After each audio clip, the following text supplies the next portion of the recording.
Antes de explicar esta pregunta, quiero matizar que paranoia era el nombre que recibía antiguamente lo que hoy se conoce como trastorno delirante crónico o trastorno delirante por ideas persistentes.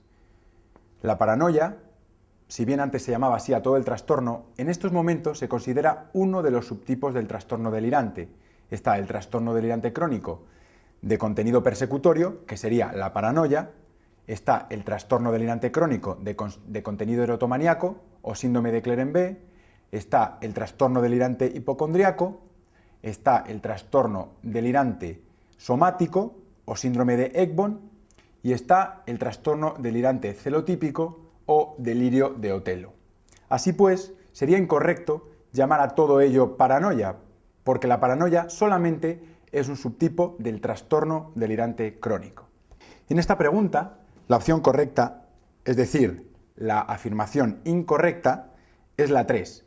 La duración del tratamiento antipsicótico es más breve en la paranoia. Como su nombre indica, el trastorno delirante crónico es una enfermedad crónica que, al igual que la esquizofrenia, van a necesitar un tratamiento de por vida o por lo menos muy a largo plazo. Para el MIR, el trastorno delirante crónico va a cumplir una función que es intentar confundirnos con la esquizofrenia. Y me explico.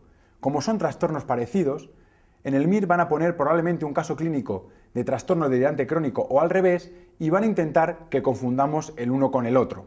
Así pues, lo que tenemos que hacer es tener muy claro la fotografía de un esquizofrénico y muy clara la fotografía de una persona con un trastorno delirante crónico.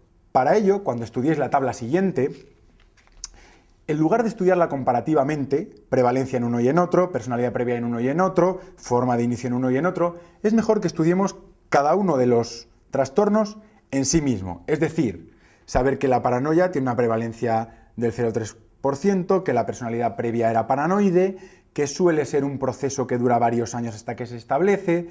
La edad media, esto es importante, es de unos 35 años, entre 34 y 45. El deterioro personal que conlleva es escaso y los delirios están estructurados y son más complejos, así como son raras las alucinaciones, sobre todo las auditivas. La esquizofrenia tiene una prevalencia del 1%, la personalidad previa era más normal, es decir, se habla de una ruptura biográfica, hay un punto en el que uno empieza a tener los síntomas de esquizofrenia, o por lo menos así lo van a preguntar en el MIR. El inicio es más rápido, solamente hace falta 6 meses para poder diagnosticar una esquizofrenia, y la edad de inicio es mucho más pequeña, es decir, alrededor de los 18-25 años en los hombres y entre los 25 y 35 en las mujeres.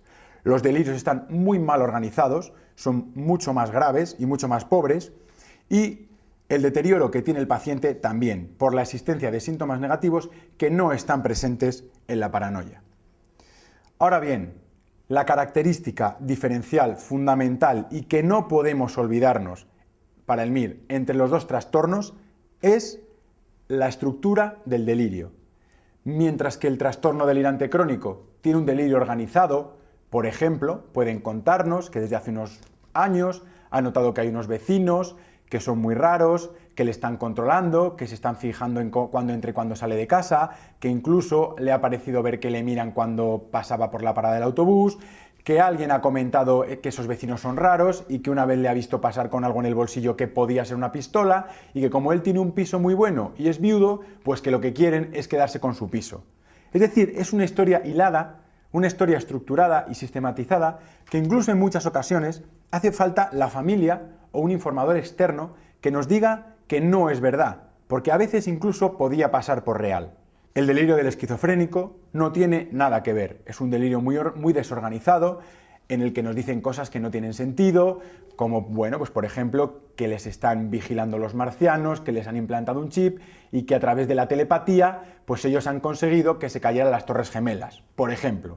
Es decir, cosas muy poco estructuradas y mucho menos organizadas.